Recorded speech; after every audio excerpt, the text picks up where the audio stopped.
Hi, and welcome back to the next set of questions.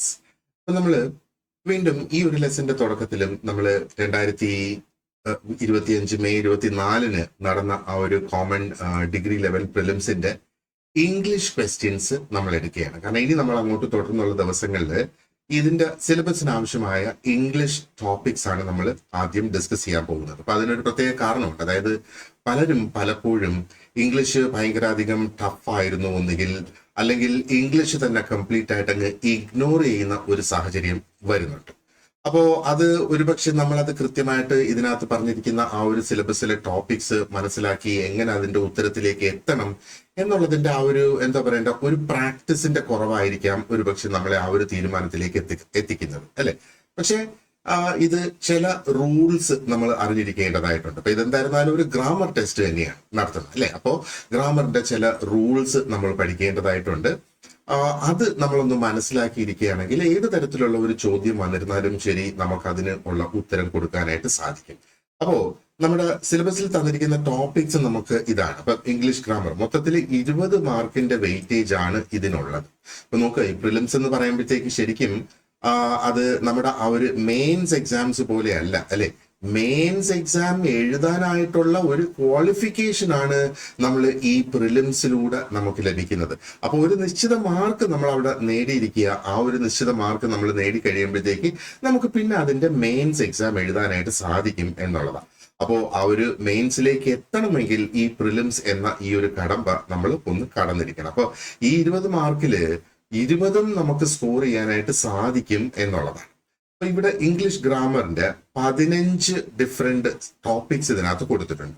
അപ്പൊ ഈ ഓരോ ടോപ്പിക്സിന്റെയും പിന്നില് റൂൾസ് ഉണ്ട്. ഇത് എങ്ങനെയാണ് പ്രവർത്തിക്കുന്നത്, അല്ലെങ്കിൽ എങ്ങനെയാണ് നമ്മൾ ഈ ഇംഗ്ലീഷ് സെന്റൻസസ് കൈകാര്യം ചെയ്യേണ്ടത് എന്നുള്ള റൂൾസ് ഉണ്ട്. അപ്പൊ ഏകദേശം ആ ഒരു 15 പ്രധാനപ്പെട്ട റൂൾസ് എന്ന് വേണമെങ്കിൽ നമുക്ക് പറയാം. ഇതിനകത്ത് നമ്മൾ പഠിക്കേണ്ടതായിട്ടുള്ളത് അതിന് സബ് റൂൾസ് ഉണ്ട്, ഒരുപാട് അധികം എക്സെപ്ഷൻസ് ഉണ്ട്. നമ്മൾ സയൻസിൽ കാണുന്ന റൂൾസ് പോലെയല്ല ഇംഗ്ലീഷിന്റെ റൂൾസ് എന്ന് പറയുന്നത്. അത് സാഹചര്യം മാറുന്നതനുസരിച്ച് ചിലപ്പോൾ റൂൾസിനകത്തും അവിടെ മാറ്റം വരും.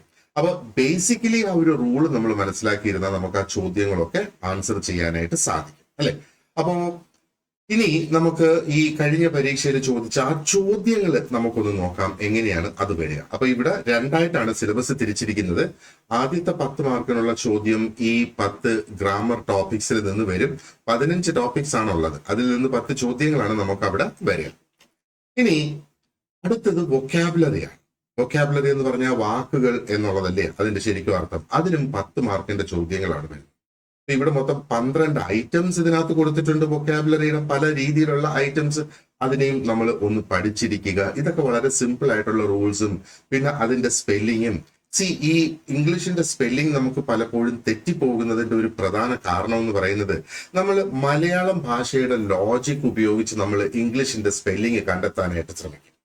അപ്പോൾ ഇംഗ്ലീഷിന്റെ സ്പെല്ലിംഗ് എപ്പോഴും അതിന്റെ ഉച്ചാരണവുമായി ബന്ധപ്പെട്ട് കിടക്കുകയാണ്. നമ്മൾ മലയാളത്തിന്റെ ഉച്ചാരണം നോക്കുകയാണെന്നുണ്ടെങ്കിൽ മലയാളത്തിന്റെ ഉച്ചാരണം വളരെ സ്ട്രെയിറ്റ് ഫോർവേഡ് ആണ്. ഒരു മലയാളം വാക്യത്തിൽ അല്ലെങ്കിൽ വാക്കിലുള്ള എല്ലാ അക്ഷരങ്ങൾക്കും സൗണ്ട് കൊടുത്ത് തന്നെയാണ് നമ്മൾ അതിനെ എഴുതുന്നത്, അല്ലെങ്കിൽ പറയുന്നത്.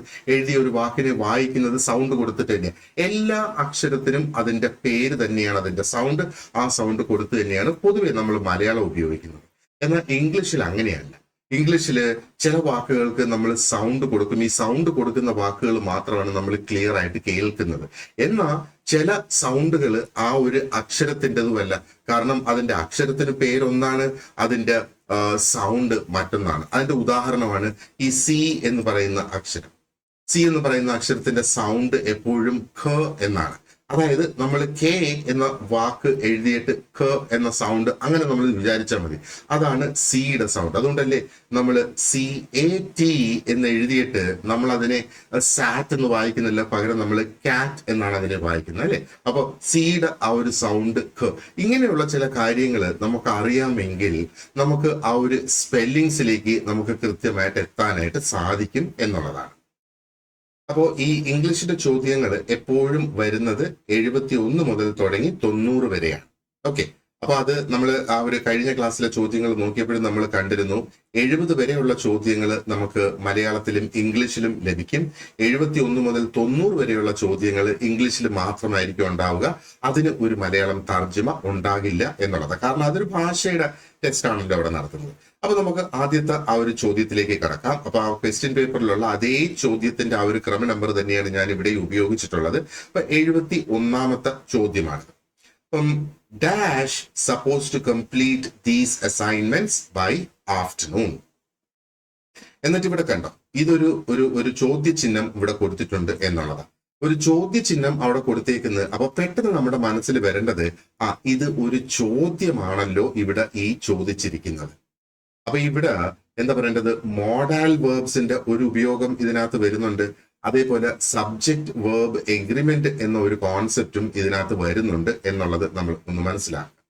അപ്പോ ഇനി ഒന്ന് നോക്കുക, ഈ സെന്റൻസിൽ ഓൾറെഡി ഒരു പാസ്റ്റ് പാർട്ടിസിപ്പിൾ ഇവിടെ കൊടുത്തിട്ടുണ്ട്. സപ്പോസ്ഡ് എന്ന് പറയുന്നത് സപ്പോസ് എന്ന വാക്കിന്റെ പാസ്റ്റും ആണ്, എന്നാൽ പാസ്റ്റ് പാർട്ടിസിപ്പിളും ആണ്. ഈ പാസ്റ്റ് പാർട്ടിസിപ്പിൾ ആണ് നമുക്ക് പാസീവ് സെന്റൻസിൽ ഉപയോഗിക്കുന്നത്. സെന്റൻസ് നമുക്ക് ആക്റ്റീവും ഉണ്ട്, സെന്റൻസ് നമുക്ക് പാസീവും ഉണ്ട്. അപ്പൊ ഇവിടെ ഇത് ഒരു പാസീവ് സെന്റൻസ് ആണ് ശരിക്കും ഇവിടെ ഈ കൊടുത്തിരിക്കുന്നത് എന്നുള്ളത്.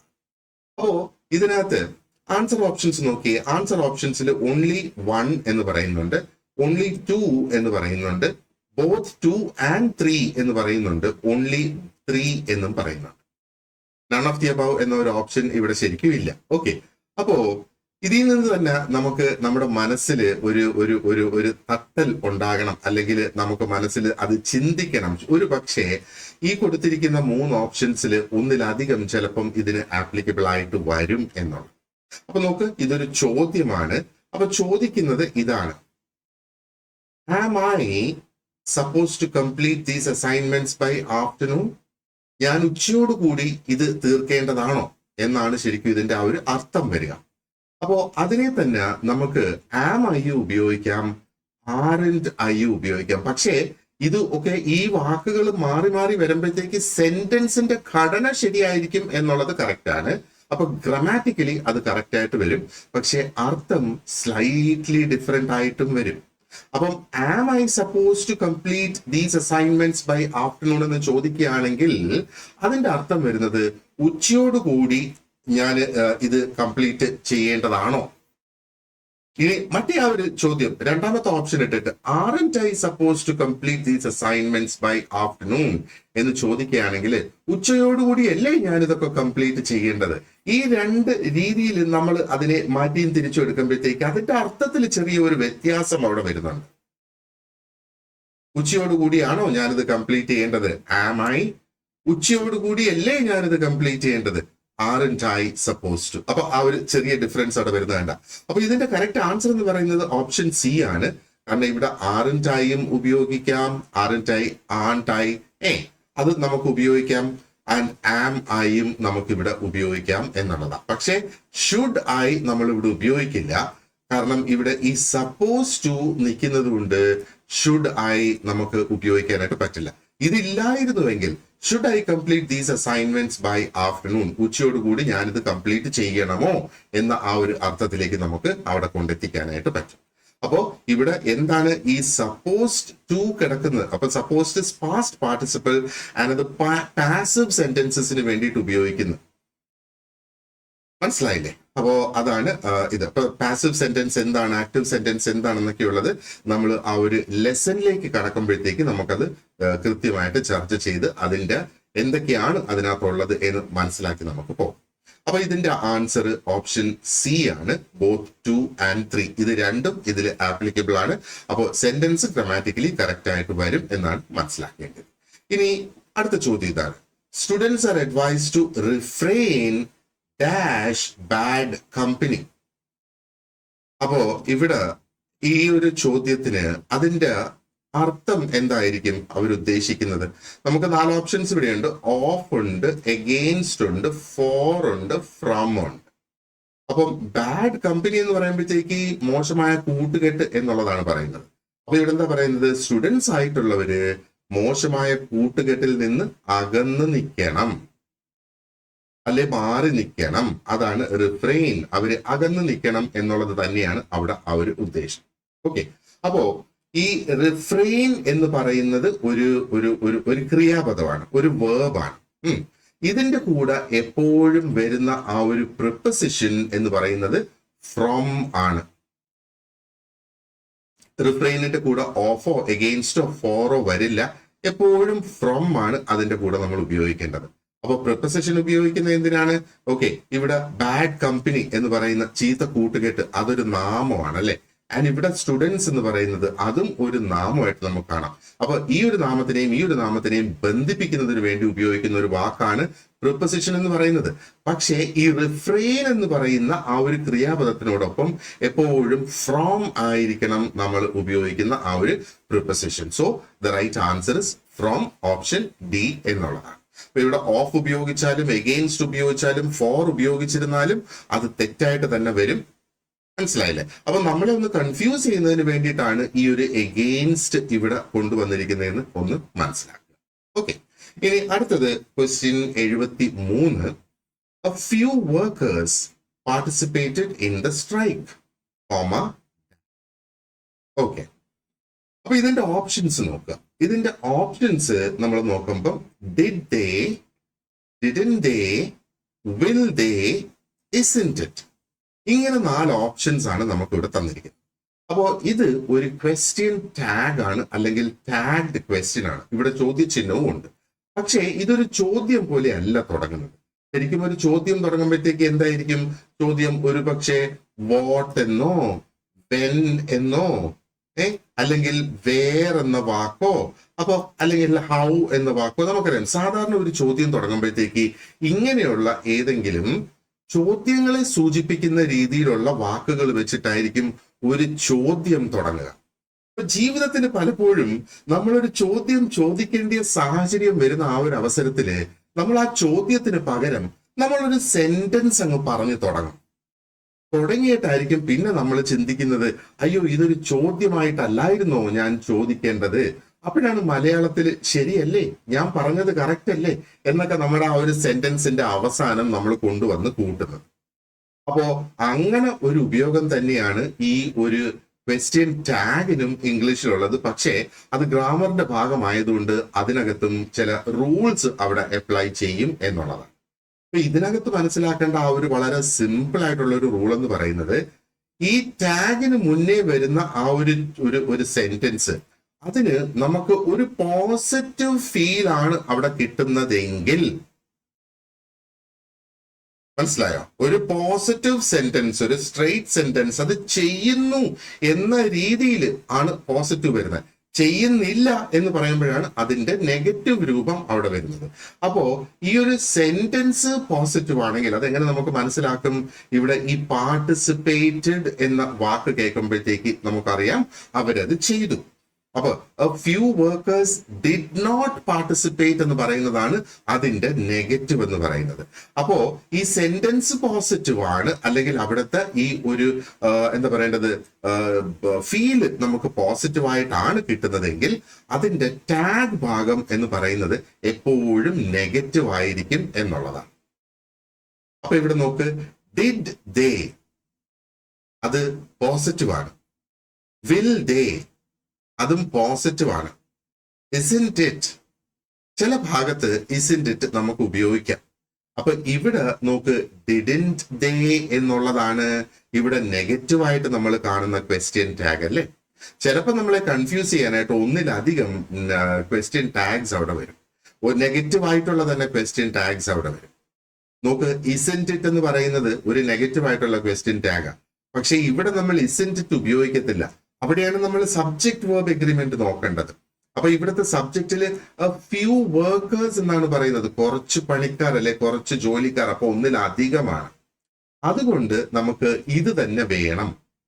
കാരണം അതാണ് ഒരു ഒരു ഒരു ഒരു ഒരു ബഹുവചനമായ ഒരു സബ്ജക്റ്റിന്റെ കൂടെ പോകുന്നത് ഈ ഒരു ബഹുവചനമായ വാക്ക് തന്നെയാണ്. അപ്പൊ ഇവിടെ നമ്മൾ ഡിഡന്റ് ദേ ഉപയോഗിക്കുന്നത്. അപ്പൊ ബേസിക് റൂൾ ഇതാണ്, സെന്റൻസ് പോസിറ്റീവ് ആണെങ്കിൽ, പോസിറ്റീവ് എന്ന് പറഞ്ഞാൽ അത് ചെയ്തു എന്ന അർത്ഥമാണ് കൊണ്ടുവരുന്നതെങ്കിൽ ടാഗ് നെഗറ്റീവ് ആയിരിക്കണം. അതാണ് അതിന്റെ ആ ഒരു റൂൾ. അപ്പൊ ഡിഡിൻ ദേ ആണ് നമ്മുടെ ഇതിന്റെ കറക്റ്റ് ആൻസർ ആയിട്ട് വരിക. അപ്പൊ ഇത് നമുക്കുള്ള ആ ഒരു ടോപ്പിക്കാണ് ഈ ക്വസ്റ്റ്യൻ ടാഗ്സ് എന്ന് പറയുന്നത്. അതിൽ നിന്ന് വന്നിരിക്കുന്ന ഒരു ചോദ്യമാണ്. ഈ ക്വസ്റ്റ്യൻ ടാഗ്സിന്റെ ചോദ്യം മിക്കവാറും നമുക്ക് എല്ലാ പരീക്ഷകളിലും കാണും. അപ്പൊ ഇത് ഇമ്പോർട്ടന്റ് ആയിട്ടുള്ള ഒരു കോൺസെപ്റ്റ് ആണ് എന്ന് മനസ്സിലാക്കി. ഇനി അടുത്തത് ഇവിടെ ഒരു ചോദ്യം തന്നിട്ടുണ്ട്. Where is the bus stand said the young man. അപ്പൊ ഇത് മൊത്തത്തിൽ നമ്മൾ വായിക്കണം. Where is the bus stand said the young man. ഇനി നമ്മുടെ ടാസ്ക് എന്താണ്? ഇതിനെ നമ്മൾ ഇൻഡയറക്റ്റ് സ്പീച്ചിലേക്ക് മാറ്റണം. അപ്പോ നമുക്ക് ഡയറക്റ്റ് സ്പീച്ച് ഉണ്ട്, നമുക്ക് ഇൻഡയറക്റ്റ് സ്പീച്ചും ഉണ്ട്. അപ്പം യൂഷ്വലി ഡയറക്റ്റ് സ്പീച്ച് എന്ന് പറയുമ്പോഴത്തേക്ക് എന്താണ്, ഇതിനകത്ത് ഇപ്പം ഒരു ക്വസ്റ്റ്യൻ ആണ് ഉപയോഗിച്ചിരിക്കുന്നത്. ഓക്കെ, എന്ന് ഞാൻ ഇങ്ങനെ പറയട്ടെ. ഡയറക്റ്റ് സ്പീച്ച് എന്ന് പറയുമ്പോഴത്തേക്ക് ഒരുപക്ഷെ ഞാൻ നിങ്ങളോട് സംസാരിക്കുന്ന അല്ലെങ്കിൽ നിങ്ങളോട് നേരിട്ടൊരു ചോദ്യം ചോദിക്കുന്നതാണ് ഡയറക്റ്റ് സ്പീച്ച് എന്ന് പറയുന്നത്. ഇനി ഇൻഡയറക്റ്റ് സ്പീച്ച് എന്ന് പറയുമ്പോഴത്തേക്ക് ഞാൻ നിങ്ങളോടൊരു ചോദ്യം ചോദിച്ച് നിങ്ങൾ എനിക്ക് ഒരുപക്ഷെ അതിന്റെ ഉത്തരം തന്നു. ഞാനൊരു റിയൽ ലൈഫ് സിനാരിയോ പറയുകയാണെ, നിങ്ങൾ അതിന്റെ എനിക്ക് ഉത്തരവും തന്നു. എന്നിട്ട് നിങ്ങൾ നിങ്ങളുടെ സുഹൃത്തിനോട് പറയുന്നു, ആ വ്യക്തി എന്നോട് ചോദിച്ചു ബസ് സ്റ്റാൻഡ് എവിടെയാണ്. അതാണ് ഇൻഡയറക്റ്റ് സ്പീച്ച് എന്നുള്ളത് കൊണ്ട് നമ്മൾ ഇവിടെ ഉദ്ദേശിക്കുന്നത്. ഓക്കെ, അപ്പോ ഇവിടെ ആ ഒരു എന്താ പറയേണ്ടത്, ക്വസ്റ്റ്യൻ വേർഡ് അവിടെ അതേപോലെ തന്നെ നമുക്ക് നിലനിർത്തണം.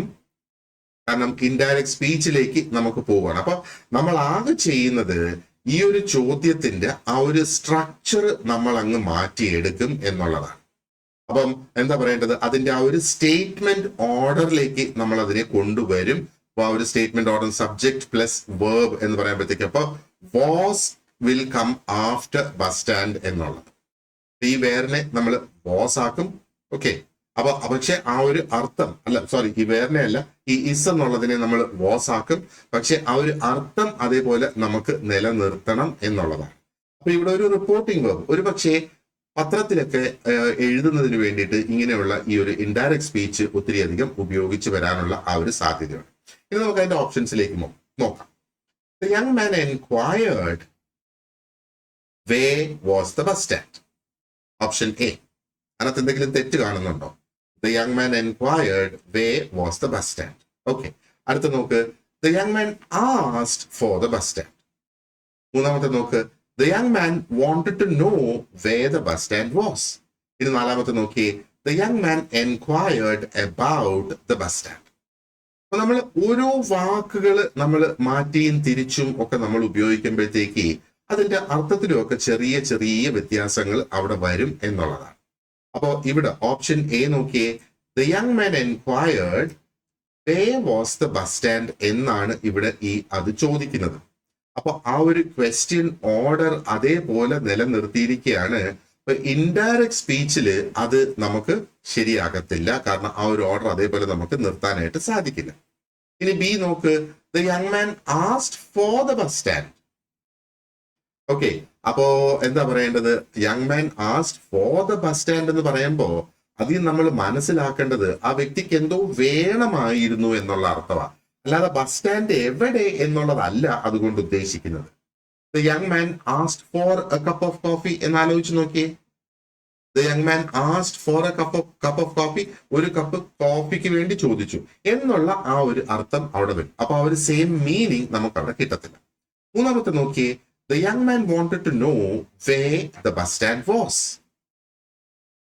അത് ഇതുമായിട്ട് ഒരു സമാനമായ അർത്ഥം ഇതിന് വരുന്നുണ്ടോ എന്നുള്ളതൊന്ന് ചിന്തിച്ചു നോക്കുക.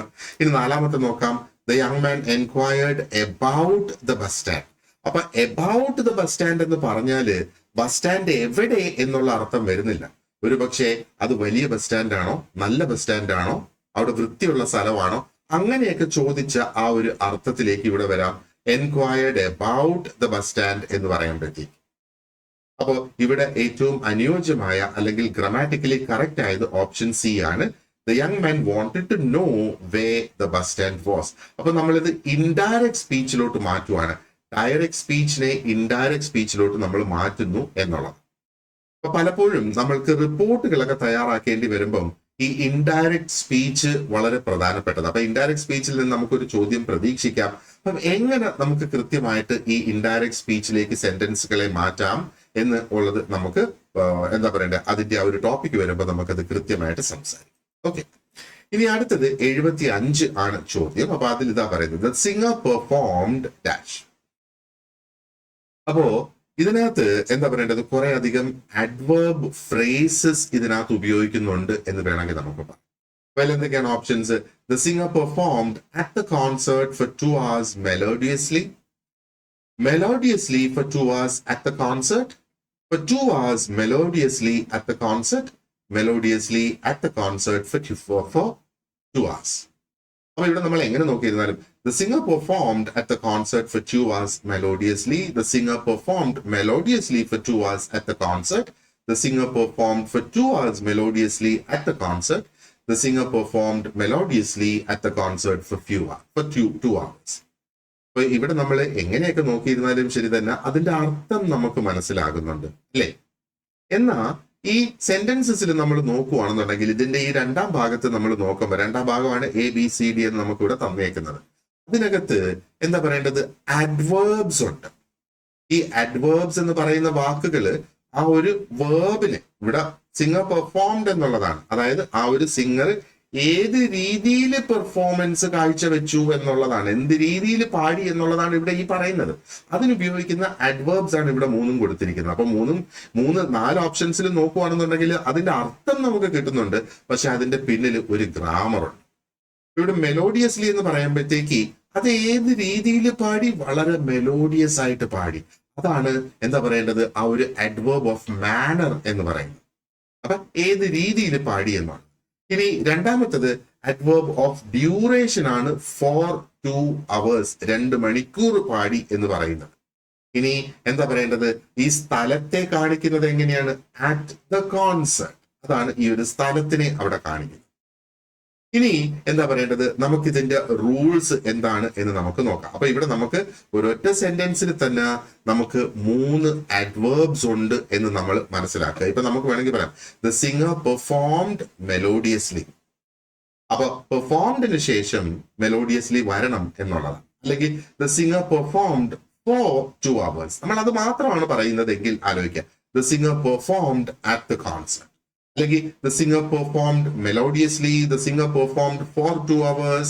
അങ്ങനെ നമ്മൾ ഓരോന്നോരോന്ന് മാത്രം ഉപയോഗിക്കുകയാണെങ്കിൽ ആ ഒരു ക്രിയയ്ക്ക് ശേഷം നമ്മൾ അതിനെ അങ്ങ് ചേർക്കും. ആ ക്രിയ ഒന്നും കൂടെ അർത്ഥവത്താക്കുന്നതിന് വേണ്ടി ഉപയോഗിക്കുന്നു. പക്ഷെ ഇവിടെ 3 എണ്ണം വന്നു. അപ്പോ ഇതിനകത്ത് നമ്മൾ നോക്കുന്നതെന്ന് പറഞ്ഞാല് ഈ അറ്റ് ദ കോൺസേർട്ട് ആദ്യം വരണോ, ഫോർ 2 hours ആദ്യം വരണോ, അതോ മെലോഡിയസ്ലി എന്നുള്ളത് ആദ്യം വരണോ എന്നുള്ളതാണ് നമ്മൾ ഇവിടെ നോക്കേണ്ടത്. അപ്പോ ഈ മാനർ കാണിക്കുന്ന അഡ്വേർബ്സ് സാധാരണയായിട്ട് അത് അവസാനം അങ്ങ് പോകും. അതാണ് ഞാൻ പറഞ്ഞത് ദ സിംഗർ പെർഫോംഡ് മെലോഡിയസ്ലി എന്ന് നമുക്ക് പറയാം. സാധാരണയായിട്ട് അത് സെന്റൻസിന്റെ ലാസ്റ്റിലേക്ക് അങ്ങ് പോകും. എന്നാൽ ചില അവസരത്തിൽ അത് സെന്റൻസിന്റെ ഇടയിലും വരാം. ഇനി ഈ ഡ്യൂറേഷന്റെ കാര്യം നോക്കിയാലോ, ഫോർ 2 hours എന്ന് പറയുന്നത് അതും സാധാരണ അങ്ങ് സെന്റൻസിന്റെ അവസാനം തന്നെയാണ് പോവുക. ഇനി ഈ അഡ്വേർബ്സ് ഓഫ് പ്ലേസ് എന്ന് പറയുമ്പോഴോ, സ്ഥലം കാണിക്കുന്നത്, അതും സാധാരണയായി അങ്ങ് അവസാനത്ത് തന്നെയാണ് പോകും. അപ്പൊ നോക്ക്, നമ്മളെ കൺഫ്യൂസ് ചെയ്യത്തക്ക രീതിയിൽ തന്നെ വളരെ ഇന്റലിജന്റ് ആയിട്ട് ക്രിയേറ്റ് ചെയ്ത ഒരു ചോദ്യമാണിത് അല്ലെ. അപ്പോ ഈ 3 തരത്തിലുള്ള അഡ്വേർബ്സും ശരിക്കും എന്താ പറയേണ്ടത്, സെന്റൻസിന്റെ അവസാനം തന്നെ പോകണം. പക്ഷെ ഇവിടെ നമുക്കറിയാം 3 തരത്തിലുള്ള അഡ്വേർബ്സ് നമുക്ക് ഇവിടെ തന്നിട്ടുണ്ട്. അതൊരൊറ്റ സെന്റൻസിൽ തന്നെ 3 വരുന്നുണ്ട്. അത് 3 അങ്ങനെ വരുന്ന ആ ഒരു സാഹചര്യത്തിൽ ഇംഗ്ലീഷിൽ ഒരു നാച്ചുറൽ സീക്വൻസിങ് റൂൾ ഉണ്ട്. അതായത് ഇത് ഇങ്ങനെ വരുന്ന സാഹചര്യങ്ങളിൽ ആദ്യം എന്തിനെ ഉപയോഗിക്കണം എന്നുള്ളത്. ഓക്കെ, അപ്പോ ഇതിനെ നമുക്ക് ഇങ്ങനെ ഉപയോഗിക്കാം. ആ മാനർ ആദ്യം പറയാം, മാനർ ആദ്യം പറഞ്ഞിട്ട് പ്ലേസ് പിന്നെ പറയാം, ടൈം അത് കഴിഞ്ഞിട്ട് പറയാം. അതാണ് ഏറ്റവും ആപ്ലിക്കബിൾ അല്ലെങ്കിൽ ഏറ്റവും എന്താ പറയേണ്ടത്, അനുയോജ്യമായ ഒരു മാനർ അല്ലെങ്കിൽ ഇംഗ്ലീഷ് അതാണ് പ്രതീക്ഷിക്കുന്നത്. അപ്പോ ഈ മാനർ എന്ന് പറയുമ്പോഴത്തേക്ക് എന്താണ് ശരിക്കും അവിടെ ഉദ്ദേശിക്കുന്നത്, മാനർ എന്ന് പറയുമ്പം മെലോഡിയസ്ലി അല്ലെ. അതേപോലെ പ്ലേസ് എന്ന് പറയുമ്പോഴത്തേക്ക് എവിടെയാണ്, അറ്റ് ദ കോൺസേർട്ട്. ടൈം എന്ന് പറയുമ്പം ഫോർ 2 hours. അതാണ് അതിന്റെ ആ ടൈം എന്ന് പറയുന്നത്, അതിന്റെ ആ ഒരു ഡ്യൂറേഷനും അവിടെ വരുന്നുണ്ട് എന്നുള്ളത്. അപ്പോ ഇനി നമ്മൾ ഇത് ഓരോ ഓപ്ഷൻസിലും അപ്ലൈ ചെയ്ത് നമ്മളൊന്ന് നോക്കുക. ഓപ്ഷൻ ബി തന്നെയാണ് ഇവിടെ കറക്റ്റ് ആയിട്ട് വരിക അല്ലെ. അതാണ് ഏറ്റവും നാച്ചുറൽ ആയിട്ടുള്ള ആ ഒരു ഫ്രേസിന്റെ ഓർഡറിങ്. ആ ഒരു സ്റ്റാൻഡേർഡ് ഇംഗ്ലീഷ് കോർപ്പറ നമ്മൾ നോക്കുകയാണെന്നുണ്ടെങ്കിൽ അതാണ് നമുക്ക് ഇവിടെ ആപ്ലിക്കബിൾ ആയിട്ട് വരിക. കാരണം ആ ഒരു മാനർ, ഡ്യൂറേഷൻ, പ്ലേസ്. അപ്പൊ മാനർ എന്താണ്? മെലോഡിയസ്ലി. ഡ്യൂറേഷൻ എന്താണ്? 4 to hours. ആൻഡ് പ്ലേസ് ഏതാണ്? At the concert.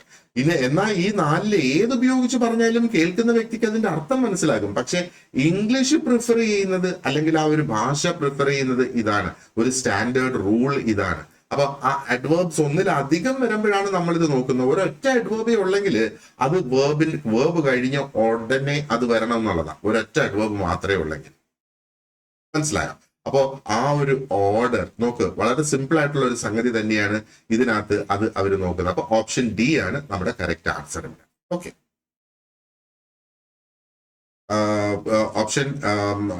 Option B അല്ല, ഓപ്ഷൻ ഡി ആണ് നമ്മുടെ കറക്റ്റ് ആൻസർ ഇവിടെ. എന്താണ് ഓപ്ഷൻ ഡി കറക്റ്റ് ആൻസർ ആയിട്ട് വരാനുള്ള ആ ഒരു സംഗതി? മാനർ, ഡ്യൂറേഷൻ, പ്ലേസ്, അങ്ങനെയാണ് അതിനകത്ത് വരിക. അപ്പൊ മാനർ, ഡ്യൂറേഷൻ, ഞാൻ പറയാൻ ഉദ്ദേശിച്ചത് ഓപ്ഷൻ ബിയും ഒരു പരിധി വരെ കറക്റ്റ് ആണ്. പക്ഷെ അത് ഒത്തിരിയധികം കോമൺ ആയിട്ട് ഉപയോഗിക്കുന്ന ഒന്നല്ല. ഓപ്ഷൻ ഡി ആണ് ഏറ്റവും കോമൺ ആയിട്ട് ഉപയോഗിക്കുന്നത്. അതായത് മാനർ, പ്ലേസ്, ഡ്യൂറേഷൻ അല്ലെങ്കിൽ ടൈം. ഇതാണ് നമുക്ക് സ്റ്റാൻഡേർഡ് ആയിട്ട് നമ്മൾ ഫോളോ ചെയ്ത് പോകുന്നത്. നമ്മൾ ആ ഒരു ബ്രിട്ടീഷ് ഇംഗ്ലീഷ് ആണ് നമ്മളിവിടെ ഫോളോ ചെയ്യുന്നത്. നമ്മുടെ ചോദ്യ പരീക്ഷയിലൊക്കെ PHC ആയിരുന്നാലും യൂണിവേഴ്സിറ്റിയുടെ ആയിരുന്നാലും ചോദ്യ പരീക്ഷയിലൊക്കെ ബ്രിട്ടീഷ് ഇംഗ്ലീഷ് ആണ് ഫോളോ ചെയ്ത് പോകുന്നത്. അപ്പോൾ അങ്ങനെ നമ്മൾ നോക്കുമ്പോഴത്തേക്ക് ഈ ഒരു റൂൾ ആണ് നമ്മൾ അവിടെ ഫോളോ ചെയ്യേണ്ടത്. അപ്പോൾ ആദ്യം മാനർ വരുന്നു, പിന്നെ പ്ലേസ് വരുന്നു, പിന്നെ ആ ഒരു ഡ്യൂറേഷൻ വരുന്നു. ഇതും കറക്റ്റ് തന്നെയാണ്, ഇതിനകത്തും തെറ്റൊന്നുമില്ല. പക്ഷെ ഇത് വളരെ ചുരുക്കം വേളയിൽ ഉപയോഗിക്കുന്ന ഒരു സംഗതി എന്ന് വേണമെങ്കിൽ നമുക്ക് പറയാം. പക്ഷെ കൂടുതൽ പ്രോമിനന്റ് ആയിട്ട് ഉപയോഗിക്കുന്നത് ഈ ഓപ്ഷൻ ഡിയിൽ കാണുന്ന ആദ്യം മാനർ എഴുതുന്നു, എന്ത് രീതിയിൽ, പിന്നെ പ്ലേസ് എഴുതുന്നു അല്ലെങ്കിൽ ലൊക്കേഷൻ, അതിനുശേഷം ടൈം എഴുതുന്നു അല്ലെങ്കിൽ ആ ഒരു ഡ്യൂറേഷൻ വരും. Okay, so now let's look at question number 76. അപ്പൊ 76 എന്താണ് പറയുന്നത്? I expressed my strong desire to learn dash kayaking dash canoeing to know the differences. അപ്പൊ ഇവിടെ ആ ഒരു ഫുൾ സെന്റൻസ് നമ്മൾ നോക്കുക. നമുക്കിപ്പോ സെന്റൻസ് കണക്ടേഴ്സിനെയാണ് നമുക്ക് ഇവിടെ തന്നിട്ടുള്ളത്. ഇപ്പൊ ഈതർ ഓർ തന്നിട്ടുണ്ട്, നീതർ നോർ തന്നിട്ടുണ്ട്, ബോത്ത് ആൻഡ് തന്നിട്ടുണ്ട്, സച്ച് ദാറ്റ് തന്നിട്ടുണ്ട്. അപ്പൊ ഇത് രണ്ടും നമ്മളിപ്പോ സാധാരണഗതിയിൽ ഈ തന്നിരിക്കുന്ന സെന്റൻസ് സ്ട്രക്ചർ അത് തന്നെയായിരിക്കും. പക്ഷെ ആ ഒരു സെന്റൻസിന്റെ ഓവറോൾ മീനിങ് നമ്മൾ ഇവിടെ നോക്കുക. ഈ ഒരു ഓവറോൾ മീനിങ് നമ്മൾ നോക്കുക. അത് നോക്കുമ്പോഴത്തേക്ക് നമുക്ക് മനസ്സിലാക്കാൻ കഴിയുന്ന എന്താണ്? ഈ ഒരു വ്യക്തിക്ക്, അതായത് നിങ്ങളോ ഞാനോ, എനിക്ക് ഇതിന്റെ വ്യത്യാസങ്ങൾ എന്താണ് എന്ന് മനസ്സിലാക്കുക എന്നുള്ളതാണ് ഉദ്ദേശിക്കുന്നത്. അപ്പൊ വ്യത്യാസങ്ങൾ എന്തൊക്കെയാണ് എന്ന് മനസ്സിലാക്കണമെങ്കിൽ ഞാനിത് രണ്ടും പഠിക്കണ്ടേ? അപ്പോ എനിക്ക് വളരെയധികം താല്പര്യമുണ്ട്. അതാണ് I express my strong desire to learn. കയാക്കിങ്ങും പഠിക്കണം, കനോയിങ്ങും പഠിക്കണം. എന്തിനു വേണ്ടിയാണ് പഠിക്കുന്നതെന്ന് ചോദിച്ചാല് എനിക്ക് അതിന്റെ രണ്ടിന്റെയും വ്യത്യാസം എന്താണെന്ന് മനസ്സിലാക്കുക. കയാക്കിങ്ങിന്റെയും കനോയിങ്ങിന്റെ രണ്ടും സിമിലർ ആയിട്ടുള്ള ആക്ടിവിറ്റീസ് ആണ്, പക്ഷെ അതിനവിടെ ഡിഫറൻസസ് ഉണ്ട് എന്നുള്ളതാണ്. അപ്പൊ ഇവിടെ നമ്മൾ കറക്റ്റ് ആയിട്ട് ഉപയോഗിക്കേണ്ടത് എന്ന് പറയുന്നത് ഇത് കോർ റിലേറ്റീവ് എന്ന് പറയും നമ്മുടെ ഗ്രാമർ ടോപ്പിക്കിൽ നോക്കിയാൽ. അപ്പൊ ഇവിടെ നമുക്ക് ഈതർ ഓർ എന്ന് പറഞ്ഞാല് ഇതല്ലെങ്കിൽ അതെന്നുള്ളതാണ്. നീതർ നോർ എന്ന് പറഞ്ഞാൽ ഇതും ഇല്ല അതും ഇല്ല എന്നുള്ളതാണ്. ബോത്ത് ആൻഡ് ആണ് നമുക്ക് ഇവിടെ ഉപയോഗിക്കേണ്ടത്. So I express my strong desire to learn both kayaking and canoeing to know the differences. അപ്പൊ ഇത് നമുക്ക് ഇവിടം വരെ സെന്റൻസ് നിർത്തി കഴിഞ്ഞാല് I express my strong desire to learn kayaking, to learn either kayaking or canoeing, അത് correct ആകും. Now, I express my strong desire to learn. Okay, ഇത് നമുക്ക് അവിടെ ഉപയോഗിക്കാനായിട്ട് പറ്റില്ല. ഓക്കെ, ഇനി such that എന്ന് പറയുന്നത് ആക്ച്വലി ഒരു റിയൽ കോറിലേറ്റീവ് ആയിട്ട് നമ്മൾ കോമൺ ആയിട്ട് കണ്ടുവരുന്ന ഒന്നല്ല. ഒരു പക്ഷേ അത് ഉപയോഗിക്കുന്നുണ്ട്. ബട്ട് ഇവിടെ ബോത്ത് ആൻഡ് ആണ്. കാരണം ഇത് രണ്ടും പഠിച്ചെങ്കിലല്ലേ എനിക്ക് അതിന്റെ ഡിഫറൻസ് മനസ്സിലാകും. അപ്പൊ ഇങ്ങനെ നമുക്കൊരു ക്ലൂ ഈ സെന്റൻസിൽ ഉണ്ടോ എന്നുള്ള നമ്മൾ നോക്കുക. ഇങ്ങനെയുള്ള ക്ലൂ ഉണ്ടെങ്കിൽ ആ ക്ലൂ അനുസരിച്ച് മാച്ച് ആകുന്ന കോറിലേറ്റീവ് എടുത്ത് നമ്മൾ അവിടെ ഉപയോഗിക്കുക. അപ്പൊ ഇതൊക്കെ നമ്മൾ ഡീറ്റെയിൽ ആയിട്ട് ഡിസ്കസ് ചെയ്യുന്ന സംഗതികളായിരിക്കും. ഓക്കെ, ഇനി 77. There are no less than 50 packets of noodles in the cart. Correct the sentence. അപ്പോ ഇത് തെറ്റായിട്ടുള്ള ഒരു സെന്റൻസ് ഇവിടെ തന്നിട്ട് നമ്മളെടുത്ത് അത് ഒന്ന് കറക്റ്റ് ചെയ്യാനായിട്ട് പറയുകയാണ്. ഇവിടെ ശരിക്കും ആ ഒരു എന്താ പറയേണ്ടത്, കറക്ഷൻ ഓഫ് സെന്റൻസ് എന്ന രീതിയിൽ നമുക്ക് ഈ ഒരു ചോദ്യത്തിനെ നോക്കാം. പക്ഷെ ഇത് എന്താണ് കറക്റ്റ് ചെയ്യേണ്ടത്? ആ ഒരു ഡിഗ്രി ഓഫ് കമ്പാരിസനെയാണ് നമ്മൾ ഇവിടെ കറക്റ്റ് ചെയ്യേണ്ടതായിട്ടുള്ളത്. അപ്പോ എന്താ പറയേണ്ടത്, നമ്മൾ ഒരു ഈ ഡിഗ്രി നമ്മൾ നോക്കുമ്പോഴത്തേക്ക് എന്താ പറയണ്ടേ, ഒത്തിരി കാര്യങ്ങളുണ്ട് നമുക്ക് അതിനകത്ത് മനസ്സിലാക്കാനായിട്ട്. ഡിഗ്രി ഓക്കെ, അപ്പോ ഓൾഡർ എന്ന് പറയുന്നത് ഇത് രണ്ടും. അപ്പൊ ഓൾഡ് എന്ന് പറഞ്ഞാൽ ഓൾറെഡി ഓൾഡ് ആണ്, അത് പഴയതാണ്. ഓൾഡർ എന്ന് പറയുമ്പോഴത്തേക്ക് എന്താ പറയേണ്ടത്, കുറച്ചും കൂടെ പ്രായം ചെന്നത് എന്നുള്ള ആ ഒരു അർത്ഥം. അപ്പൊ ഓൾഡിനേക്കാളും പ്രായം ചെന്നതാണ് ഓൾഡർ എന്ന് പറയുന്നത്. അപ്പൊ അങ്ങനെ നമുക്ക് കമ്പയർ ചെയ്യുക, അതിന് ഉള്ള കുറച്ച് റൂൾസ് അവിടെ വരുന്നുണ്ട്. ഇനി നമുക്ക് ഈ സെന്റൻസിലേക്ക് ഒന്നും കൂടെ നോക്കാം. there are no less than 50 packets of noodles in the cartoon. അപ്പൊ നോ ലെസ് ദാൻ എന്ന് പറയുന്ന ആ ഒരു സെന്റൻസ് ഇൻകറക്റ്റ് തന്നെയാണ്. പക്ഷെ അതിന്റെ അർത്ഥം നമ്മൾ മനസ്സിലാക്കേണ്ടത് അവിടെ 50 പാക്കറ്റ് ഉണ്ടെന്നാണ് പറയുന്നത്. അഥവാ പക്ഷെ സെന്റൻസിൽ പറഞ്ഞിരിക്കുന്നത് 50-ൽ കുറയത്തില്ല എന്ന് പറഞ്ഞാൽ 50 ഉണ്ടെന്നല്ലേ അതിന്റെ അർത്ഥം. ഇനി നമുക്ക് ഓപ്ഷൻസ് നോക്കാം. ഓപ്ഷൻ എയിൽ there are not less than 50 packets of noodles in the carton. Option B, there are no fewer than 50 packets of noodles in the carton. Option C, there are not few than 50 packets of noodles in the carton. Option D, there are not lesser than 50 packets of noodles in the carton. ഏതായിരിക്കും correct എന്ന് നിങ്ങൾക്ക് ഇവിടെ തോന്നുന്നത്?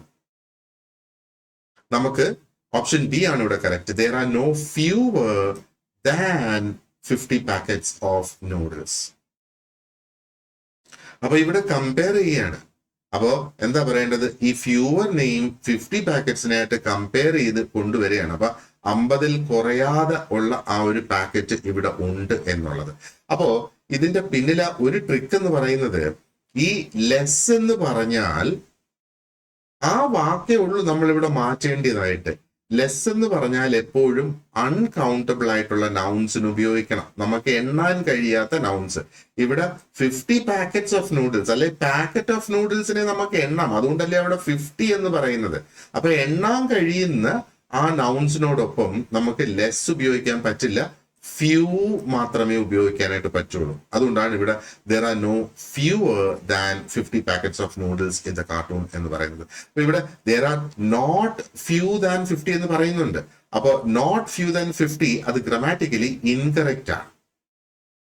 അപ്പോ എന്താ പറയേണ്ടത്, ഈ uncountable നൗൺസിന് നമ്മൾ ലെസ് ഉപയോഗിക്കും, ഓക്കെ, ആൻഡ് കൗണ്ടബിൾ നൗൺസിന് നമ്മൾ ഫ്യൂ അല്ലെങ്കിൽ ഇവിടെ ഈ ഒരു സാഹചര്യത്തിൽ ഫ്യൂവർ നമ്മൾ ഉപയോഗിക്കുന്നത്. അതുകൊണ്ടാണ് ഫ്യൂവർ ഇവിടെ കറക്റ്റ് ആയിട്ട് വരുന്നത്. Number 78. Next year I dash guitar for 20 years. അപ്പൊ ഫ്യൂച്ചറിലെ കാര്യം പറയുകയാണ് ഇവിടെ അല്ലെ. നെക്സ്റ്റ് ഇയർ, അടുത്ത വർഷം. ഇനി ഓപ്ഷൻസ് എന്തൊക്കെയാണ്? I will play guitar for 20 years ആണോ, I will have been playing ആണോ, I will have been played ആണോ, I will not be playing ആണ്. അപ്പൊ ഇത് ടെൻസസ് ആണ് ശരിക്കും ഈ ഒരു സെന്റൻസിനകത്ത് വരിക. ഫ്യൂച്ചർ പെർഫെക്റ്റ് കണ്ടിന്യൂസ് ആണ്. ഫ്യൂച്ചർ എന്ന് പറഞ്ഞാൽ ഭാവിയിൽ നടക്കാൻ പോകുന്ന ഒരു സംഗതി, അതുകൊണ്ടാണ് നെക്സ്റ്റ് ഇയർ എന്നും പറഞ്ഞ് തുടങ്ങുന്നത്. എന്നാൽ പെർഫെക്റ്റ് എന്ന് പറഞ്ഞാൽ ആ ഒരു ഞാൻ എന്താണോ അവിടെ ചെയ്യാൻ ഉദ്ദേശിക്കുന്ന ആ ഒരു സംഗതി അത് പൂർണ്ണമാകും എന്നാ പറയുന്നത് ആ ഒരു സമയമാകുമ്പോഴത്തേക്ക്. എന്നാൽ കണ്ടിന്യൂസ് എന്ന് പറയുമ്പോഴത്തേക്ക് അത് തുടർച്ചയായിട്ട് പോവുകയും ചെയ്യും എന്നുള്ള. അപ്പോ ഇവിടെ നമ്മൾ നോക്കുക, next year I will play guitar for 20 years. അപ്പൊ 20 വർഷം തുടർച്ചയായിട്ട് ഞാൻ ഗിറ്റാർ പ്ലേ ചെയ്തിട്ടുണ്ടാകാം അടുത്ത വർഷമാകുമ്പോഴേക്കും. അല്ലെങ്കിൽ നമുക്ക് മലയാളത്തിൽ പറയാം, അടുത്ത വർഷം ഒരുപക്ഷെ ഇതേ സമയം ആകുമ്പോഴത്തേക്ക് ഞാൻ ഗിറ്റാർ പ്ലേ ചെയ്യാൻ തുടങ്ങിയിട്ട് 20 വർഷം പൂർത്തിയാകും എന്നാണ് ഈ ഒരു സെന്റൻസ് കൊണ്ട് ഇവിടെ ഉദ്ദേശിക്കുന്നത്. അപ്പോ നമുക്ക് ഓപ്ഷൻ ബി ആണ് വേണ്ടത്. Will have been playing. കാരണം എന്താണ്? Future perfect continuous. Will have been played പറഞ്ഞാൽ കണ്ടിന്യൂസ് വരത്തില്ല. വിൽ നോട്ട് ബി പ്ലേയിങ് എന്ന് പറഞ്ഞാൽ അത് നെഗറ്റീവ് സെന്റൻസ് ആയി. വിൽ പ്ലേ എന്ന് പറഞ്ഞാൽ സിമ്പിൾ ഫ്യൂച്ചറിലാണ്. അപ്പൊ അവിടെ next year I will play guitar എന്നേ പറയാൻ പറ്റും ആ ഒരു സെന്റൻസിൽ. ഫോർ 20 years എന്നും കൂടെ പറയണമെങ്കിൽ അത് ഫ്യൂച്ചർ പെർഫെക്റ്റ് കണ്ടിന്യൂസ് സെന്റൻസ് ആയിട്ട് മാറുന്നത്. So will have been playing. ഇപ്പൊ ടെൻസസിന്റെ കോൺസെപ്റ്റ് നമ്മൾ വളരെ ഡീറ്റെയിൽഡ് ആയിട്ട് നമുക്കത് ഡിസ്കസ് ചെയ്യാം എന്നുള്ളതാണ്. അപ്പൊ എപ്പോഴും നമ്മൾ മനസ്സിലാക്കുക, ഫ്യൂച്ചർ പെർഫെക്റ്റ് കണ്ടിന്യൂസിന് ഒരു ഫോർമാറ്റ് ഉണ്ട്. അപ്പൊ ആ ഒരു ഫോർമാറ്റ് എന്ന് പറഞ്ഞാൽ വിൽ ഹാവ് ബീൻ അവിടെ വരണം. ആൻഡ് ഈ ഒരു ക്രിയയെ അതിനെ നമ്മൾ ING കൂട്ടി ആ ഒരു കണ്ടിന്യൂസ് ഫോമിൽ നമ്മൾ എഴുതണം എന്നാണ്. ഇനി question number 79, are we not going to finish the lesson today? അപ്പൊ ഇതിനെ നമുക്ക് പാസീവ് വോയിസിലേക്ക് മാറ്റുക. പാസീവ് വോയിസിന്റെ രണ്ടാമത്തെ ചോദ്യമാണ് നമ്മൾ ഇവിടെ കാണുന്നത്, അല്ലേ? അല്ല, ഡയറക്റ്റ് ആൻഡ് ഇൻഡയറക്റ്റ് ആയിരുന്നു നേരത്തെ അവിടെ വന്നത്. അപ്പൊ പാസീവ് വോയിസ്. അപ്പം ആക്റ്റീവ് വോയിസിലാണ് ഈ ഒരു ചോദ്യം ഇവിടെ കൊടുത്തിട്ടുള്ളത്. Are we not going to finish this lesson today? നമ്മൾ ഇന്ന് ഈ ലെസൺ പൂർത്തിയാക്കില്ലേ എന്നുള്ളതാണ് ഇവിടെ ഈ ചോദ്യം. അപ്പം ആക്റ്റീവ് വോയിസിൽ നിന്ന് പാസീവ് വോയിസിലേക്കും പാസീവ് വോയിസിൽ നിന്ന് ആക്റ്റീവ് വോയിസിലേക്കും നമുക്ക് ഇവിടെ കൊണ്ടുവരേണ്ടതായിട്ടുണ്ട്. അപ്പോ ആ ഒരു പാസീവ് ആക്കി മാറ്റുമ്പോഴത്തേക്ക് പ്രത്യേകിച്ച് നമുക്ക് ഇവിടെ ഗോയിങ് ടു ആണ് ഇവിടെ ഉള്ളത്. അപ്പൊ പാസീവ് ആക്കി നമുക്ക് അതിനെ മാറ്റുമ്പോഴത്തേക്ക് ആ സെന്റൻസ് ആകാൻ പോകുന്നത് is the lesson going to be finished എന്നുള്ളതാണ്. Is the lesson going to be finished by as today? അപ്പൊ എങ്ങനെ ഈ ഒരു ലെസൺ, അതായത് എങ്ങനെ ഈ ഒരു പാസീവിലേക്ക് നമുക്ക് മാറ്റാം എന്നുള്ളത് നോക്ക്. ഇവിടെ RV എന്ന് പറഞ്ഞിട്ടാണ് തുടങ്ങിയത്. സെന്റൻസിന്റെ മെയിൻ സബ്ജക്റ്റ് ഇതാണ്. അപ്പൊ ഈ സബ്ജക്റ്റ് ഇതാണ്. ആൻഡ് എന്താ പറയേണ്ടത്? ദ ലെസൺ എന്നുള്ളതാണ് ഓബ്ജക്റ്റ് ഇവിടെ. എന്നാൽ ഇതൊരു ചോദ്യവും കൂടിയാണ്. അപ്പോ is the lesson going to be finished by as today? അപ്പൊ ഈ സബ്ജക്റ്റ് ലാസ്റ്റിൽ വന്ന്, പക്ഷെ സബ്ജക്റ്റിന്റെ രൂപം മാറി. അത് RV എന്നുള്ളത് ബൈ അസ് എന്നുള്ളതായി. ആൻഡ് ഈ ലെസൺ എന്നുള്ളത് തുടക്കത്തിലേക്ക് വന്നു. അപ്പൊ ഇസ് ദ ലെസൺ. അപ്പൊ ഇസ് ലെസൺ നമുക്ക് ആ ഒരു ചോദ്യം നിലനിർത്തുന്നതിന് വേണ്ടി ഇസ് ദ ലെസൺ. അപ്പൊ ഇവിടെ V ആണ് ഇവിടെ സബ്ജക്റ്റ് ആയിട്ട് ഉപയോഗിച്ചേക്കുന്നത്. അതുകൊണ്ട് അതിന്റെ കൂടെ പ്ലൂറൽ വന്നു, R വന്നു. ഇവിടെ ദ ലെസൺ എന്നുള്ളതാണ് സബ്ജക്റ്റ് ആയിട്ട് ഈ സെന്റൻസിൽ ഉപയോഗിച്ചേക്കുന്നത്. അപ്പൊ അത് സിംഗുലർ ആണ്. അതുകൊണ്ട് ഈ ഒരു ആറിന് പകരം ഇസ് ഉപയോഗിച്ചു. അതൊക്കെയാണ് ഇതിനകത്ത് അപ്ലൈ ചെയ്തിരിക്കുന്ന പല റൂൾസ് ആയിട്ട് നമ്മൾ കാണേണ്ടത്. എനിവേ ഓപ്ഷൻ A ആണ് നമ്മുടെ ഇതിന്റെ കറക്റ്റ് ആൻസർ. ഇനി ചോദ്യം number 80. His teacher tried at correct him by giving valuable advices. ഇവിടെ ഈ സെന്റൻസിനെ കറക്റ്റ് ചെയ്യാനായിട്ടാണ് പറയുന്നത്. ഓക്കെ, അപ്പോ the teacher tried at correct him. ഇവിടെ എല്ലാ ഓപ്ഷൻസിലും നോക്കുവാണെന്നുണ്ടെങ്കിൽ ആ ട്രൈഡ് അറ്റ് എന്നുള്ളതിനെ മാറ്റി ട്രൈ ടു എന്നുള്ളത് ഇവിടെ വന്നു. ആൻഡ് ഇവിടെ നമുക്ക് അഡ്വൈസസ് എന്നും ഇവിടെ എഴുതിയിട്ടുണ്ട്.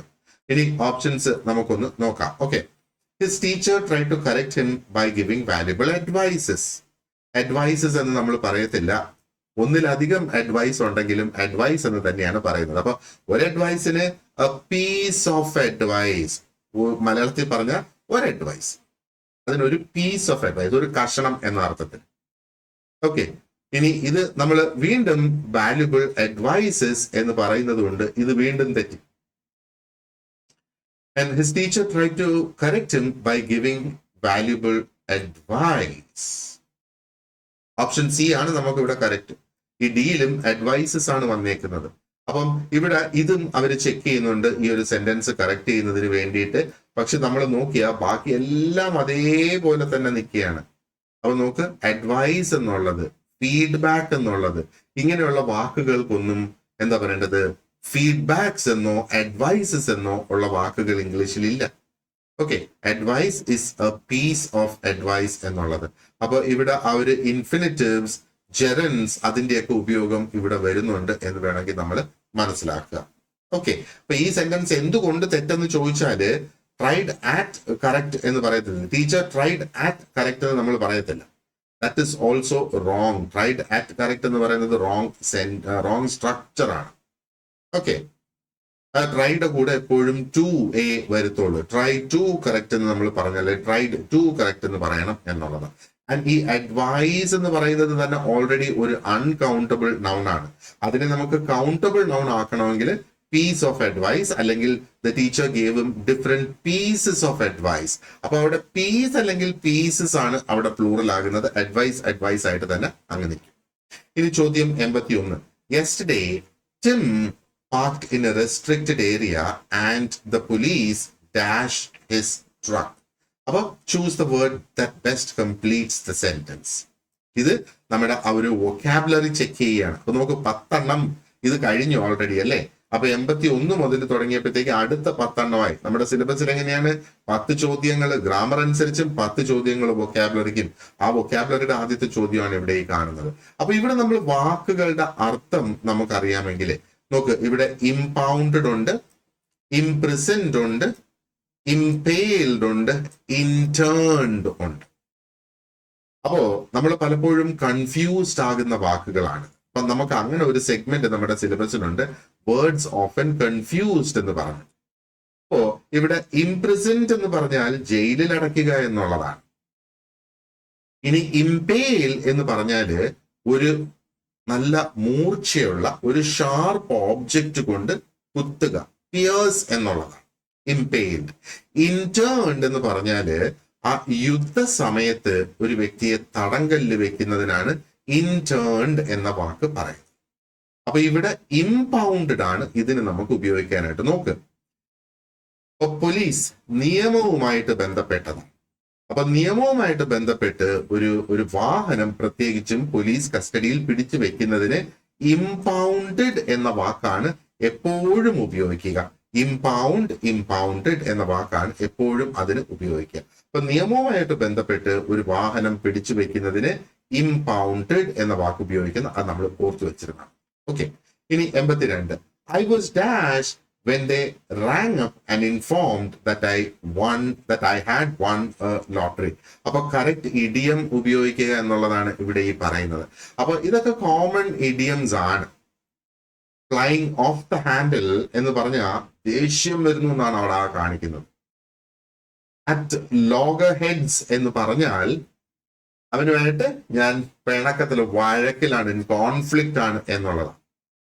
റെഡ് ഇൻ ദ ഫേസ് എന്ന് പറഞ്ഞാൽ എന്താ പറയേണ്ടത്, ഒരുപക്ഷെ ആ എംബാരസ്ഡ് ആയിപ്പോയി, ഒരുപക്ഷെ എന്താ പറയേണ്ടത്, നാണം കെട്ടു, അങ്ങനെയാണ്, മുഖം ചുമന്ന് വന്നു എന്നൊക്കെ നമ്മൾ പറയത്തില്ലേ. അപ്പൊ പിന്നെ നമുക്ക് ഇവിടെ ഉള്ളത് ഓൺ ക്ലൗഡ് 9 എന്നുള്ളത്. ഓൺ ക്ലൗഡ് 9 എന്ന് പറഞ്ഞാൽ ഞാൻ ഭയങ്കര സന്തോഷവാനാണ്. ലോട്ടറി അടിക്കുമ്പോൾ നമുക്ക് സന്തോഷിക്കാം അല്ലെ. അപ്പൊ അതാണ് I was on cloud 9 when they rang up and informed that I had won a lottery.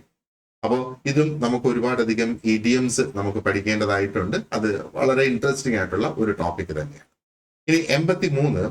It was her first appearance in public as a performer in Bollywood series. Give one word for the words in italics. അപ്പോ ഇറ്റാലിക്സിൽ കൊടുത്തേക്കുന്നത് ഇത്രയാണ്. First appearance in public as A performer. അപ്പോ അതിന്റെ one word ആണ് ചോദിക്കുന്നത്. ഇത് തിരിച്ചു പറഞ്ഞാൽ ഈ താഴെ കൊടുത്തിരിക്കുന്ന വാക്ക് അതിനെ നമ്മൾ വിവരിക്കുമ്പോ അല്ലെ ഡിഫൈൻ ചെയ്യുമ്പോ ഇത് അതിന്റെ അർത്ഥമായിട്ട് വരുന്ന വാക്ക് ഏതാണ് എന്നുള്ളതാണ് ചോദ്യം ഇവിടെ. അപ്പോ വൺ വേർഡ് സബ്സ്റ്റിറ്റ്യൂട്ട് എന്ന ഒരു എന്താ പറയേണ്ടത്, ഒരു കോൺസെപ്റ്റ് നമുക്കുണ്ട്. അപ്പോ അതിന് എന്താ പറയേണ്ടത്, ഡെബ്യൂ. ഈ ഓപ്ഷൻ സി ഡെബ്യൂ എന്ന വാക്കാണ് അതിന് വരിക. ഫസ്റ്റ് പബ്ലിക് അപ്പിയറൻസ്, ആദ്യമായിട്ട് പബ്ലിക്കിന്റെ മുന്നിൽ പെർഫോം ചെയ്യുന്ന അല്ലെങ്കിൽ അപ്പിയർ ചെയ്യുന്ന എന്തെങ്കിലും, അതിനെയാണ് ഡെബ്യൂ എന്ന് പറയുന്നത്. DEBUT ഡെബ്യൂട്ട് എന്നല്ല അതിനെ പറയുന്നത്, ഡെബ്യൂട്ടി അതിനെ സൈലന്റ് ആക്കി വെക്കുന്നത്. നമുക്ക് ഇംഗ്ലീഷിന്റെ ചില പ്രത്യേകതകളാണ് ആ സൈലന്റ് അല്ലെ. ഇതിനെ സൈലന്റ് ആക്കാനാണെങ്കിൽ പിന്നെ എന്തിന് അത് എഴുതുന്ന DBU എന്ന് മാത്രം എഴുതിയാൽ പോരാ. Okay, 84. The company celebrated the accomplishment of all their goals. അപ്പൊ choose the antonym of the underlined word. അപ്പൊ ഇവിടുത്തെ അണ്ടർലൈൻഡ് വേർഡ് എന്ന് പറയുന്നത് അക്കംപ്ലിഷ്മെന്റ് ആണ്. ഈ ഒരു ചോദ്യം പിന്നീട് ഡിലീറ്റ് ചെയ്ത് കളഞ്ഞു. അപ്പൊ ഇതിന്റെ ആന്റോണം കണ്ടുപിടിക്കുക എന്നുള്ളതാണ്. അപ്പം ആന്റോണം എന്ന് പറഞ്ഞാൽ അതിന്റെ വിപരീത അർത്ഥം വരുന്ന ഒന്ന്. അപ്പം എന്താ പറയേണ്ടത്, അക്കംപ്ലിഷ്മെന്റിന്റെ വിപരീതമായത് ഫെയിലിയർ ആണ്. അതിന്റെ ഓപ്പോസിറ്റ് ശരിക്കും ഫെയിലിയർ ആണ്. ഓക്കെ, പക്ഷെ ഈ ഒരു ചോദ്യം ഡിലീറ്റ് ചെയ്തിട്ടുണ്ട്. ഓക്കെ, നമ്മൾ അതിന്റെ ഡീറ്റെയിൽസിലേക്ക് ഇപ്പൊ നമുക്ക് കടക്കണ്ട. പക്ഷെ എന്നാലും ക്വിക്കായിട്ടൊന്ന് പറഞ്ഞു പോകാം. ഓക്കെ, ശരിക്കും ഈ അക്കംപ്ലിഷ്മെന്റിന്റെ ഓപ്പോസിറ്റ് ആയിട്ട് നമുക്ക് ഡെബക്കിൾ എന്ന വാക്കും ഉപയോഗിക്കുക. ഡെബക്കിൾ എന്ന് പറഞ്ഞാൽ പൂർണ്ണമായിട്ടും ഒരു ഫെയിലിയർ, കംപ്ലീറ്റ് ആയിട്ടുള്ള ഒരു ഫെയിലിയർ. അപ്പൊ അങ്ങനെ വരുമ്പോ ഇവിടെ ഫെയിലിയർ എന്ന് പറഞ്ഞാലും അത് അക്കംപ്ലിഷ്മെന്റിന്റെ ഒരു ഓപ്പോസിറ്റ് അർത്ഥം വരുന്ന വാക്കാണ്. ഡിബക്കിൾ എന്ന് പറഞ്ഞാലും അക്കംപ്ലിഷ്മെന്റിന്റെ ഓപ്പോസിറ്റ് വരുന്ന ഒരു വാക്കാണ്. അപ്പൊ PSC ഒരു പക്ഷേ ഇത് ഉദ്ദേശിച്ചിട്ടാണ് ഈ ഒരു ചോദ്യം അവരുണ്ടാക്കിയത്. പക്ഷേ ഈ ഫെയിലിയർ എന്ന ഓപ്ഷൻ ഇവിടെ കൊടുത്തിരിക്കുന്നത് കൊണ്ട് അതും അതിന്റെ ഉത്തരമായിട്ട് ആർക്കും പറയാൻ പറ്റില്ല. അക്കംപ്ലിഷ്മെന്റിന്റെ ഓപ്പോസിറ്റ് ഫെയിലിയർ അല്ല എന്ന് പറയാൻ പറ്റില്ല. അപ്പൊ അതുകൊണ്ടായിരിക്കണം ആ ഒരു ചോദ്യം അവര് ഡിലീറ്റ് ചെയ്തത്. ഓക്കെ, ഇനി 85ാമത്തെ ചോദ്യം നമുക്ക് നോക്കാം. The weather is suitable for sowing seeds. അപ്പം ഈ സൂട്ടബിൾ എന്ന വാക്കിനെ അണ്ടർലൈൻ ചെയ്തിട്ടുണ്ട്. Choose a similar word to the underlined word. അപ്പൊ ഇതേ അർത്ഥം വരുന്ന, സൂട്ടബിൾ എന്ന അർത്ഥം വരുന്ന ഒരു വാക്ക് തിരഞ്ഞെടുക്കാനാണ് പറഞ്ഞിരിക്കുന്നത്. അപ്പൊ സൂട്ടബിൾ എന്ന് പറയുന്ന ഒരു സിമ്പിൾ വേർഡ് ആണ്, നമുക്ക് മിക്കവാറും അറിയാം സൂട്ടബിൾ എന്നുള്ളത്. പക്ഷേ ഇവിടെ കൊടുത്തേക്കുന്ന വാക്കുകൾ നോക്കിയേ. കൺജെനിറ്റൽ, കൺജീനിയൽ, കണ്ടേജിയസ്, കൺവേഴ്സ് അല്ലെ കോൺവേഴ്സ് എന്നിവിടെ പറഞ്ഞേക്കാം. അപ്പോ ഇവിടെ നമുക്ക് ഓപ്ഷൻ ബി ആണ് നമുക്ക് കറക്റ്റ് ആയിട്ട് വേണ്ടത്. അതായത് കൺജീനിയൽ എന്ന് പറഞ്ഞാൽ അതിന്റെ അർത്ഥം അത് സൂട്ടബിൾ ആണ്, അത് വളരെ പ്ലസന്റ് ആണ്, ഫേവറബിൾ ആണ് എന്നൊക്കെ പറയുന്ന വാക്കുകളുടെ അർത്ഥങ്ങളാണ് ഈ കൺജീനിയൽ എന്ന വാക്കിന് വരിക. എന്നാൽ ആദ്യത്തെ നോക്ക്, കൺജെനിറ്റൽ എന്നാണ് അവിടെ പറഞ്ഞിരിക്കുന്നത്. കൺജെനിറ്റൽ എന്ന് പറഞ്ഞാൽ അത് ജന്മനാ ഉള്ള ഒരു സംഗതി, പ്രസന്റ് ഫ്രം ബർത്ത് എന്നാണ് അതിന്റെ അർത്ഥം. ഇനി കണ്ടേജിയസ് എന്ന് പറഞ്ഞാൽ പകർന്നു പിടിക്കുന്ന ഒരു പകർച്ചവ്യാധി, ഇൻഫെക്ഷ്യസ് എന്നുള്ളതാണ് കണ്ടേജിയസ് എന്ന് പറയുന്നത്. ഇനി കൺവേഴ്സ് എന്ന് പറഞ്ഞാൽ ഓപ്പോസിറ്റ് എന്നാണ് അതിന്റെ ആ ഒരു അർത്ഥം. ഓക്കെ, ഇനി 86 നോക്കാം. 86 പറയുന്നത് എന്താണ്? Choose the word that is spelled incorrectly. Okay, ഇവിടെ ഈ ഒരു വാക്ക് തന്നെയാണ് ഇൻകറക്റ്റ് ആയിട്ട് സ്പെൽ ചെയ്തിട്ടുള്ളത്. ഇതിനെ എന്റർപ്രൂണർ എന്നൊന്നും അല്ല നമ്മൾ പറയേണ്ടത്. ഈ ഒരു വാക്ക് ഏകദേശം അതിന്റെ ഒരു ഉച്ചാരണം വരുമ്പോഴത്തേക്ക് ഓൺട്രപ്രനർ എന്നാണ് അതിനെ പറയുന്നത്. ഓൺട്രപ്രനർ. ഓക്കെ, അപ്പൊ ആ ഓൺട്രപ്രനറിന്റെ കറക്റ്റ് സ്പെല്ലിംഗ് നമ്മൾ നോക്കിയാൽ ENTREPRENEUR. അപ്പൊ ഇവിടെ പറ്റിയിരിക്കുന്ന ഒരു തെറ്റെന്ന് പറഞ്ഞാൽ ആ ഒരു സെന്റൻസിൽ 2 യു എന്താ പറയേണ്ടത്, ENTREPREUN വന്ന് EUN അതിനകത്ത് ഇല്ല എന്നുള്ളതാണ്. REN ഓൺട്രപ്രനർ എന്നാണ് ആ ഒരു വാക്കിനെ പറയുന്നത്.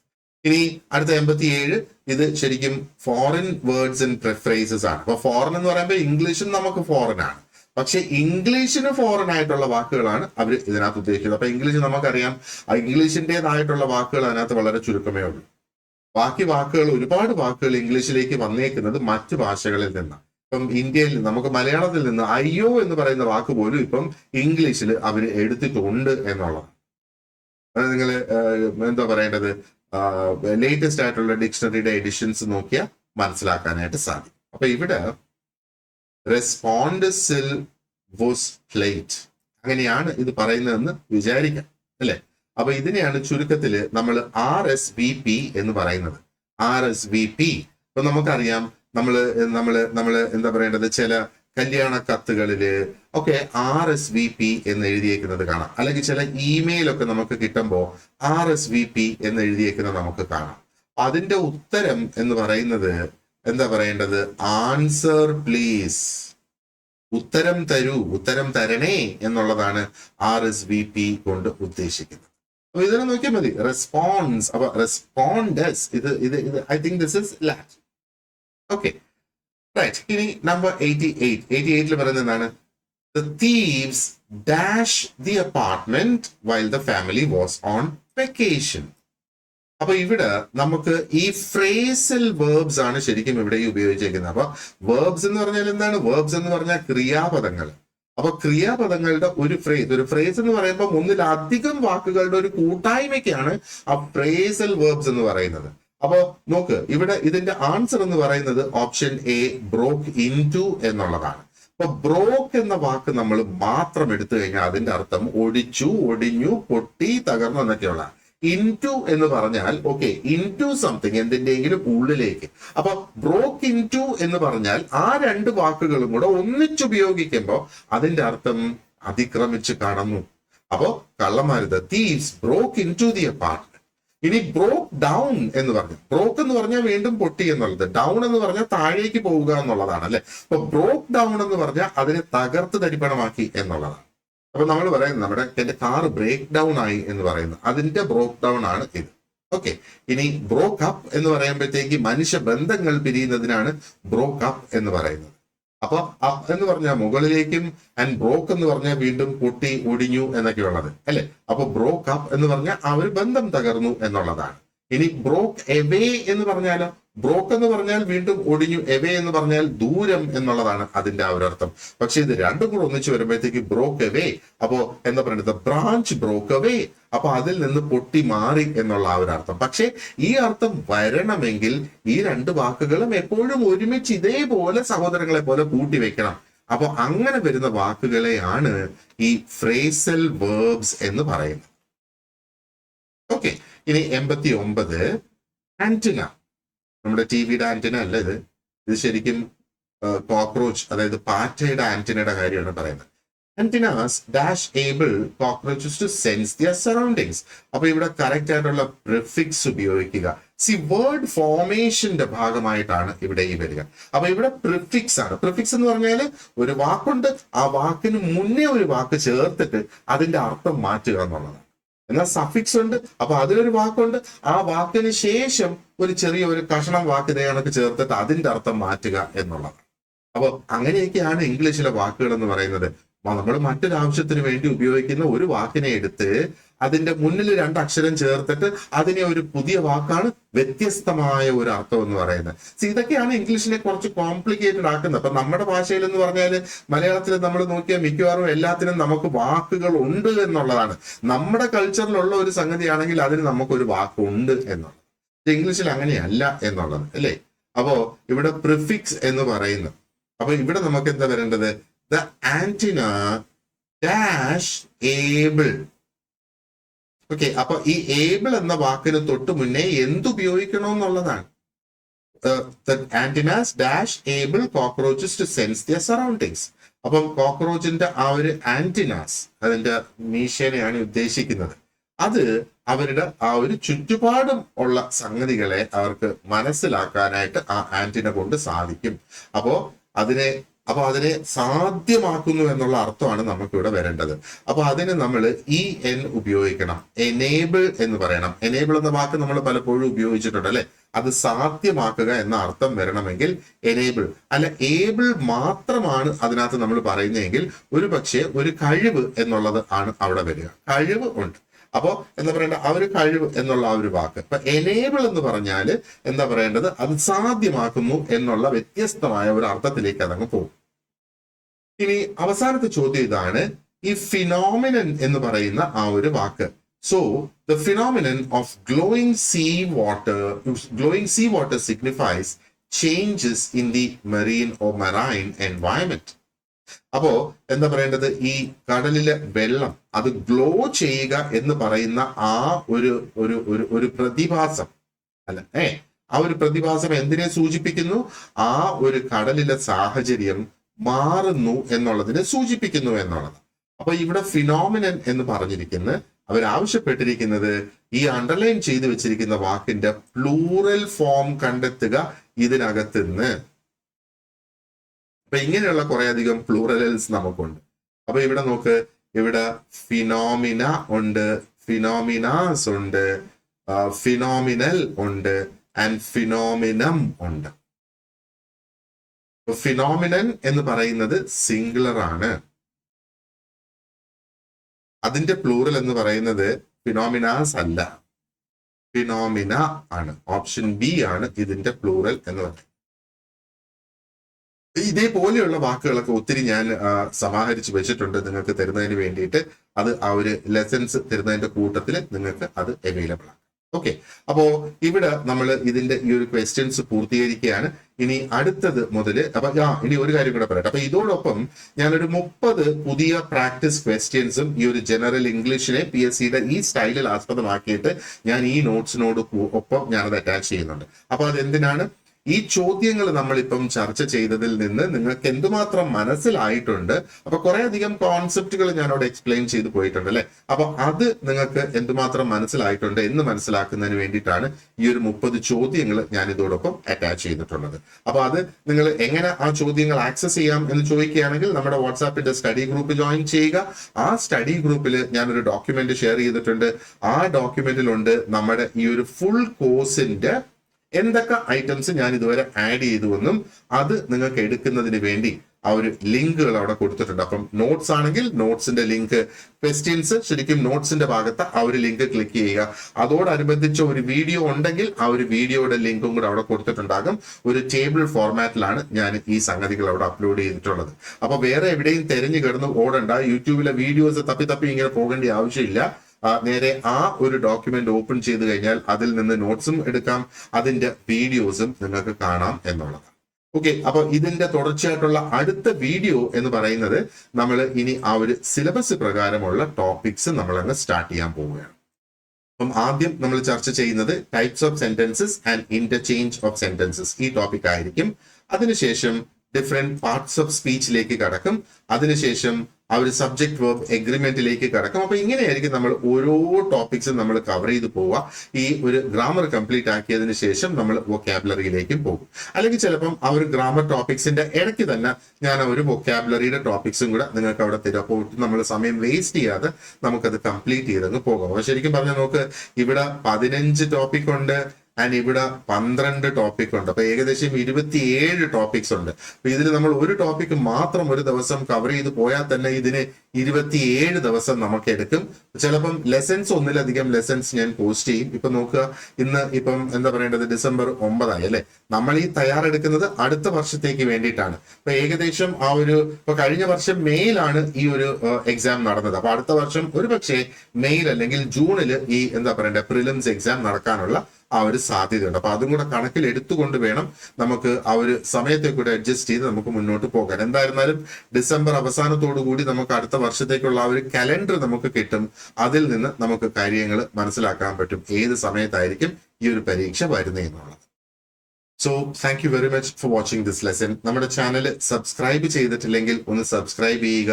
ഈ ഒരു കോഴ്സിനെ കുറിച്ച് നിങ്ങളുടെ ഫ്രണ്ട്സിനെ, സുഹൃത്തുക്കളെ ഒക്കെ ഒന്ന് അറിയിക്കുക. Let them also benefit from the course. So wish you all the very best. See you in the next class.